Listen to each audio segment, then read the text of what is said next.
આપણે બધા ગરમી કે ઠંડી અનુભવી શકીએ છીએ, બરાબર ને? પણ કોઈ મશીન આ વસ્તુને કેવી રીતે સમજે, અને એ પણ એક ચોક્કસ આંકડામાં? આજના આ વિશ્લેષણમાં આપણે બસ એ જ જોવાના છીએ. એક ડિજિટલ થર્મામીટરની અંદર ઝાંખી કરીશું અને સમજીશું કે કેવી રીતે ગરમીનો અનુભવ સ્ક્રીન પર દેખાતા નંબરમાં ફેરવાય છે. તો ચાલો ફટાફટ જોઈ લઈએ કે આપણે શું સમજવાના છીએ. પહેલાં તો સેન્સર શું છે, પછી આપણા સ્ટાર કમ્પોનન્ટ LM35 સેન્સર વિશે જાણીશું. એનાલોગ સિગ્નલને ડિજિટલમાં કેવી રીતે ફેરવવું એ સમજીશું. પછી જોઈશું 8051 માઇક્રોકન્ટ્રોલરનો રોલ શું છે, અને છેલ્લે આ બધું ભેગું મળીને કેવી રીતે કામ કરે છે એ જોઈશું. તો ચાલો શરૂ કરીએ આપણા પહેલા ટોપિકથી. સેન્સર એટલે શું? એ ખરેખર તો ભૌતિક અને ડિજિટલ દુનિયા વચ્ચેનો એક બ્રિજ છે. વિચારવા જેવી વાત છે ને કે કોઈ મશીન એની આસપાસની દુનિયાને ફીલ કેવી રીતે કરી શકે? એને કેવી રીતે ખબર પડે કે બહાર ગરમી છે કે ઠંડી? તો આનો જવાબ છે સેન્સર.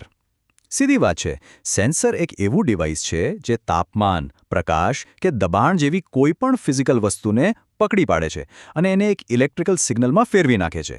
એમ સમજો કે આ ઇલેક્ટ્રોનિક્સની આંખ, કાન, નાક છે. ઓકે, તો હવે વાત કરીએ આપણા પ્રોજેક્ટના હીરોની, LM35 સેન્સરની. આ જ આપણા થર્મોમીટરનો દિલ છે, એમ કહી શકાય. આ રહ્યું એ LM35. દેખાવમાં ભલે નાનું હોય, પણ કામ બહુ મોટું કરે છે. એકદમ સસ્તું અને છતાંય ખૂબ જ ચોક્કસ તાપમાન માપે છે. એની 3 પિન છે, એક પાવર સપ્લાય માટે, એક ગ્રાઉન્ડ માટે, અને વચ્ચેની છે એ સૌથી કામની, જ્યાંથી આપણને તાપમાનનો સિગ્નલ મળે છે. હવે આ આંકડો બરાબર જોજો.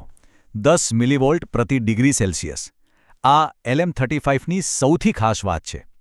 આનો સીધો મતલબ એ થાય કે જો તાપમાન 1 ડિગ્રી વધશે તો આ સેન્સરના આઉટપુટ વોલ્ટેજમાં બરાબર 10 મિલીવોલ્ટનો વધારો થશે. એકદમ સીધો ગણિત. અને બીજી પણ મજેદાર વાતો છે આના વિશે. એક તો એ સીધું સેલ્સિયસમાં જ રીડિંગ આપે છે, એટલે કોઈ અઘરી ગણતરી કરવાની માથાકૂટ જ નહીં. બીજું, એની રેન્જ જુઓ, -55 ડિગ્રીથી લઈને 150 ડિગ્રી સુધી. એટલે કે બરફથી લઈને ઉકળતા પાણી સુધી બધું માપી શકે. અને ચોકસાઈ પણ જુઓ, અડધા ડિગ્રીની, એટલે રીડિંગ એકદમ ભરોસાપાત્ર મળે. ચાલો હવે આપણે ત્રીજા સ્ટેપ પર આવીએ, એનાલોગથી ડિજિટલ કન્વર્ઝન. સીધી વાત છે, જો સેન્સર અને સિસ્ટમના મગજ એટલે કે માઇક્રોકન્ટ્રોલરને એકબીજા સાથે વાત કરવી હોય તો બંને એક જ ભાષા બોલવી પડે, બરાબર ને? પણ અહીંયા એક નાનો પ્રોબ્લેમ છે. આપણું જે LM35 સેન્સર છે એ એનાલોગ સિગ્નલ આપે છે. એનાલોગ એટલે પાણીના વહેણ જેવું, સતત ચાલતું. જ્યારે આપણો માઇક્રોકન્ટ્રોલર, જે આખી સિસ્ટમનું મગજ છે, એ તો માત્ર ડિજિટલ ભાષા સમજે છે, એટલે કે ફક્ત 1 અને 0. તો હવે આ બંને વચ્ચે વાતચીત કેવી રીતે કરાવી? અને આ પ્રોબ્લેમનો સોલ્યુશન છે ADC0804. એનું પૂરું નામ છે એનાલોગ ટુ ડિજિટલ કન્વર્ટર. આ એક ટ્રાન્સલેટર જેવું કામ કરે છે. એ LM35માંથી આવતા એનાલોગ વોલ્ટેજને પકડે છે અને એને 8 બીટના ડિજિટલ નંબરમાં ફેરવી નાખે છે. મતલબ કે 8 વન્સ અને ઝીરોઝની એક સ્ટ્રિંગમાં, જેને આપણો માઇક્રોકન્ટ્રોલર આરામથી સમજી શકે છે. ઓકે, તો હવે સિગ્નલ ટ્રાન્સલેટ થઈ ગયો છે. તો હવે કોનો વારો? આપણા આખા ઓપરેશનના મગજનો, એટલે કે 8051 માઇક્રોકન્ટ્રોલરનો. હવે ભાષાની કોઈ સમસ્યા નથી, એટલે 851 માઇક્રોકન્ટ્રોલર તરત કામે લાગી જાય છે.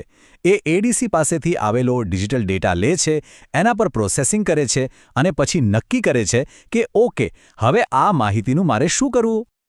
તો આ 8051 કરે છે શું? એના મુખ્ય 4 કામ છે. પહેલું, ADC પાસેથી તાપમાનનો ડિજિટલ નંબર લેવો. બીજું, એ નંબર પર જરૂરી ગણતરીઓ કરવી. ત્રીજું, એ ગણતરી પછી જે ફાઇનલ તાપમાન આવે એને 7 સેગમેન્ટ ડિસ્પ્લે પર બતાવવું. અને ચોથું, જે સૌથી એડવાન્સ કામ છે, એ છે કંટ્રોલ. ધારો કે આપણે કોઈ તાપમાન સેટ કર્યું હોય તો એ પ્રમાણે હીટર કે કૂલરને ચાલુ બંધ કરવાનું કામ પણ એ કરી શકે છે. ઓકે, આપણે બધા ભાગોને અલગ અલગ તો સમજી લીધા. હવે સૌથી મજેદાર ભાગ, આ બધું ભેગું મળીને કેવી રીતે કામ કરે છે? ચાલો એક સિગ્નલની આખી મુસાફરી જોઈએ. આ રહી આપણી પૂરી સર્કિટ. અહીં તમે બધા કમ્પોનન્ટ્સને એકસાથે જોઈ શકો છો. હવે આપણે સ્ટેપ બાય સ્ટેપ જોઈએ કે સિગ્નલ ક્યાંથી નીકળે છે અને ક્યાં પહોંચે છે. તો સફરની શરૂઆત થાય છે અહીંથી. સ્ટેપ 1, LM35 સેન્સર એની આસપાસનું તાપમાન માપે છે. સિમ્પલ. હવે જેવું તાપમાન માપ્યું એટલે સ્ટેપ 2. સેન્સર એ તાપમાનના હિસાબે એક એનાલોગ વોલ્ટેજ સિગ્નલ બનાવે છે અને એને સીધો મોકલી દે છે આપણા ટ્રાન્સલેટર એટલે કે ADC 0804 પાસે. પછી આવે છે સ્ટેપ 3. એડીસી પોતાનું કામ કરે છે. એ આવતા વોલ્ટેજને પકડે છે અને એને 8 બીટ ડિજિટલ નંબરમાં ટ્રાન્સલેટ કરી દે છે. અને આ ડિજિટલ ડેટા હવે જાય છે માઇક્રોકન્ટ્રોલર પાસે. અને આ છેલ્લું સ્ટેપ, સ્ટેપ 4, 8501 એ નંબરને પ્રોસેસ કરે છે, એને સમજવા લાયક તાપમાનમાં ફેરવે છે અને બૂમ! એ આપણને 7 સેગમેન્ટ સ્ક્રીન પર દેખાય છે. બસ, અહીંયા આપણા સિગ્નલની મુસાફરી પૂરી થઈ. તો ચાલો એક ક્વિક રિકેપ કરીએ. આપણી ટીમમાં કોણ કોણ હતું? તાપમાન માપવા માટે LM35 સેન્સર, ભાષા બદલવા માટે ADC 0804, પરિણામ બતાવવા માટે 7 સેગમેન્ટ ડિસ્પ્લે, આખી ગેમ ચલાવવા માટે 8051 માઇક્રોકન્ટ્રોલર અને હા, જરૂર પડે તો કંટ્રોલ માટે રિલે અને યુઝર ઇનપુટ માટે બટન્સ પણ હોય છે. તો સાર એ જ છે કે આખી પ્રક્રિયા એક જર્ની છે. એક ભૌતિક ગુણધર્મ એટલે કે ગરમી, એમાંથી એક ઇલેક્ટ્રિકલ સિગ્નલ બને છે, એમાંથી એક ડિજિટલ કોડ બને છે અને છેલ્લે એ સ્ક્રીન પર દેખાતો એક નંબર બને છે. હવે જ્યારે આખી પ્રોસેસ સમજાઈ ગઈ છે તો એક સવાલ પર વિચારવા જેવો છે. આ જ કોન્સેપ્ટ વાપરીને આપણે વાસ્તવિક દુનિયાની બીજી કઈ કઈ વસ્તુઓ માપી શકીએ? જેમ કે પ્રકાશ, ભેજ કે પછી દબાણ? શક્યતાઓ અનંત છે.